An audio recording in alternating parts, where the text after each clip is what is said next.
قبل ما ندخل المكان بتاعنا وقبل ما نصور وقبل ما نقول اي كلمه ندخل المكان عشان اول ده فيديو لنا على القناه ونسمي بسم الله الرحمن الرحيم. السلام عليكم ورحمه الله وبركاته. ازيكم يا شباب؟ عاملين ايه؟ اخباركم ايه؟ ان شاء الله تكونوا بخير. ده اول فيديو لنا على القناه الجديده. انا اخوكم محمد صاحب قناه دكتور حمام مصري. دي قناتنا الجديده. هقدم لكم محتوى مهم جدا ومحتوى قوي جدا باذن الله تعالى عن حاجات كتير جدا. مش هنتكلم عن الحمام بس، لا هنتكلم كمان عن دجاج البراهما العملاق، وازاي ان احنا نستثمر منه، وازاي ان احنا نعمل مشروع ناجح بفضل الله تعالى. دي يا جماعه من افضل المشاريع اللي انا جربتها الفتره الاخيره، وانتم عارفين ان انا بعمل الحاجه الاول بعدين اقول لكم نتيجه التجارب بتاعتنا. نشوف في حصى هنا كده ولا لا. بسم الله الرحمن الرحيم، ما شاء الله تبارك الرحمن. كانوا الاثنين دلوقتي بيتخانقوا علشان ان هم يخشوا يحصوا جوه. بفضل الله تعالى الثلاثه بيبيضوا، وديت لسه على وش شغل، وعندنا حاجات تانية هنصور لكم من عليها. الدجاج ده يا جماعه على فكره فيه ميزه قويه جدا، ان هو بيرقد. الديوك فيه ما شاء الله بتوصل احجام ما شاء الله تعالى، شكل جمالي. هنتكلم على دجاج البراهما في فيديوهات طبعا في السنه الجايه باذن الله، وهنقول لك ازاي ان انت تستخدم الدجاج البراهما او تستغل الدجاج البراهما ان انت تزود الدخل عندك من المنزل. تعال ندخل بقى عند العشق بتاعنا. طبعا احنا كنا حاطين شويه ميه باكسوميثرين عشان ان احنا ندي شاور للحمام عندنا. في يا جماعه الحمام النفاخ. الحمام النفاخ بيطير. في ناس بتسالني الحمام النفاخ بيطير؟ الحمام النفاخ بيطير وممكن تطيره ويطلع ويجي من مكان عادي، ولكن احنا بنخاف ان فرد حمام مثلا يسوي له 1000 جنيه يطير وما يرجعش تاني. ولكن انا قلبي جامد شويه، يعني الحمام زي صاحبه. انت قلبك جامد الحمام بتاعك قلبه جامد، قلبك مش جامد الحمام بتاعك قلبه مش جامد. طيب خلينا ناخد اول 100 مشترك. اول 100 مشترك معانا على القناه باذن الله تعالى هنكتب اساميهم في الجنب ده. هنشيل الزرع ده. اول 100 مشترك معانا على القناه باذن الله هنكتب اساميهم معانا في الجنب ده. تعال نبص على الحمام بتاعنا سريعا، عشان الحمام ده ان شاء الله هنعمل حاجات حلوه جدا عليه الفتره اللي جايه. دي جوز حمام كريزلي، من الحاجات الجميله جدا والحاجات الحنينه جدا تحضن تحته اي قص حمام. دي عمار ودي ام شروق. طبعا انا مسمي الحمام كله على اسامي المتابعين، فانت لو ما اشتركتش في القناه اشترك، وهنسمي اسم الحمام برضو على اسامي الناس اللي هي اكثر تفاعلا معنا. دي جوز حمام شقلباز، من الحاجات الجميله دي. الطيره والذكر كان هنا ما شاء الله. الذكر الاحمر ده يا جماعه بيجيب بالسبع 8 لعبات. حاجه تفرح كده. يعني في حاجه اسمها حمام شقلباز ما بيلعبش، لا، الحمام الشقلباز لما بيلعبش ما يبقاش حمام شقلباز. ده الذكر الاحمر اهوت ما شاء الله. هو العش بتاعه نفتح له برده. طبعا ده انا كل الحمام ده معوده على المكان. تعال نشيل بس البيضه ديت الاول كده بتاعت دجاج البراهما ديت. شايفين الادويه؟ شايفين كل الحاجات ديت هنتكلم عنها الفتره اللي جايه، واقول لك تستخدم الحاجات ديت عندك ازاي. طبعا احنا لسه مستخدمين الاكسوميثرين اهو على الميه، بحيث ان احنا نرطب على الحمام بتاعنا. طبعا الاكسوميثرين ده بيقضي على سوس الريش وباب الريش، اي حشرات عندك في المكان الاكسوميثرين ديت بيقضي عليها تماما تماما. او الافريزين. وممكن لو الدنيا واقفه معاه خالص ملح وخل. ملح وخل، استخدم ملح وخل على الميه ويعمل شاور الحمام روق على الحمام عندك. نشيل برضو الاكسوميثرين هنا على جنب.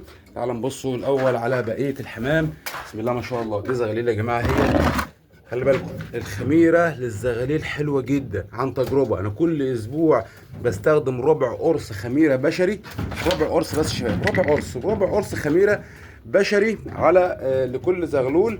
هتلاقي فيه فرق في حجم الزغاليل، وخصوصا لو الزغاليل ديت بتكون عندك حجمها ضعيف. جرب وهتدعي لي، جرب وهتدعي لي. هي شكل الخميره اهيت بتدي ربع قرص فقط. ربع قرص. العلبه حتى مقربه تخلص، بندي ربع قرص فقط.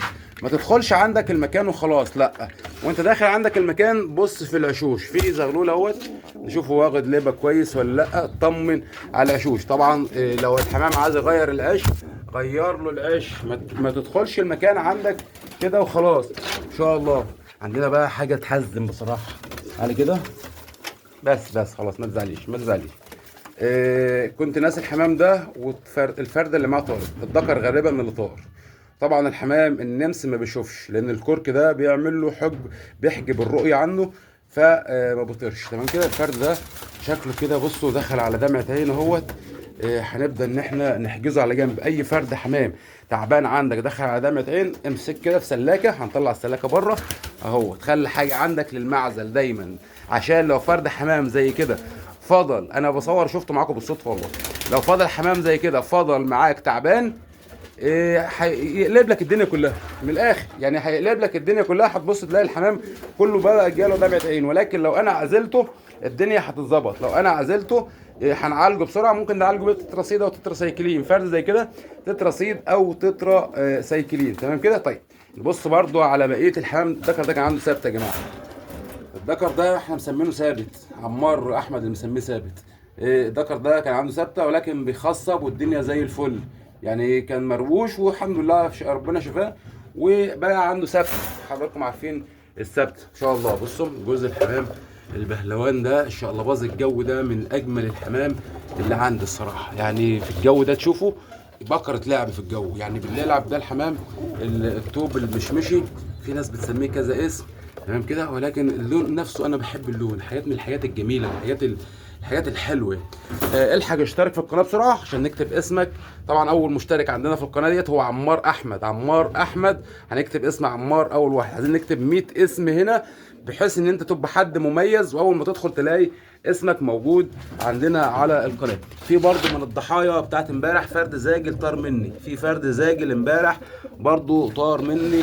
كنا جايبين الحمامتين دولت من عند اخويا احمد الشافعي ان شاء الله. في برضو عندنا شويه زاجل حلوين يا شباب اهوت، هنبدا برضو نصور عليهم الفتره اللي جايه باذن الله تعالى.